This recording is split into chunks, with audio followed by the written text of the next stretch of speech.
Elizabeth. Pasensya ka na. Wala pa si Tita Lela tsaka si Aloha. Okay lang yan. Wala naman akong ginagawa eh. Tsaka tinawagan ko na si Jonas para papuntahin dito si Lester.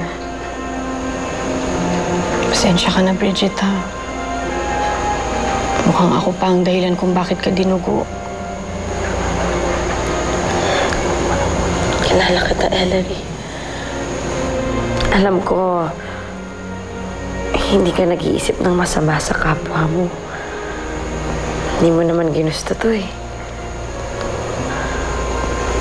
Salamat, Bridget. I'm glad okay na kayo ng baby mo. Ngayon, kailangan mong magpalakas para sa kanya. Kaya kumain ka ng marami, ha? Kamusta na pala si Sam? Okay naman siya. Nagbabanding pa rin kami para mapalapit siya sa akin. Ngayong may baby na ako, Ellery, hindi ko nakukunin sa'yo si Sam.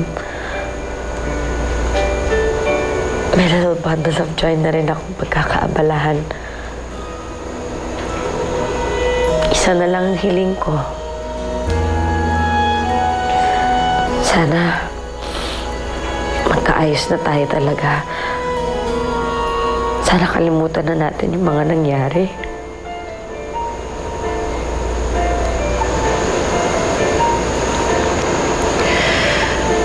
Bridget, may aaminin ako sa'yo na huwag sanang ikakasama ng loob mo. Sa dami ng naging kasalanan mo sa akin, hindi ganun kadali na patawarin kita. Kung sakali mang gawin ko yun, maaaring sa ibang panahon, pero hindi pa ngayon.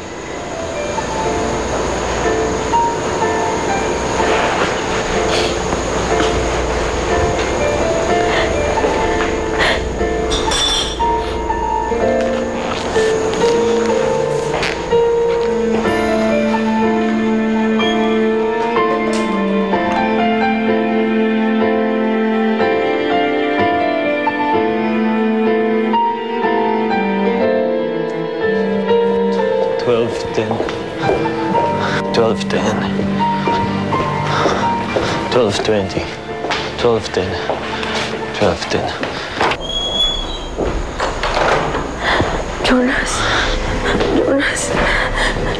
mabuti naman dumating ka. Kamusta ka na? Okay lang. Pero nag-alala talaga ako sa bata eh.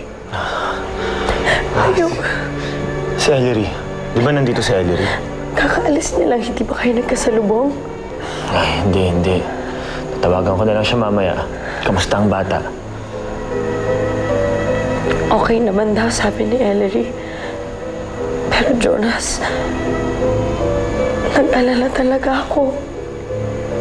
Akala ko, mawawala na siya sa akin. Ayokong mangyari yun kasi ito na lang ang matatawag kong akin. Kaya ayokong mawala sa akin yung anak ko. Hindi ko kaya, Jonas. Ayoko mawala sa akin yung anak ko eh.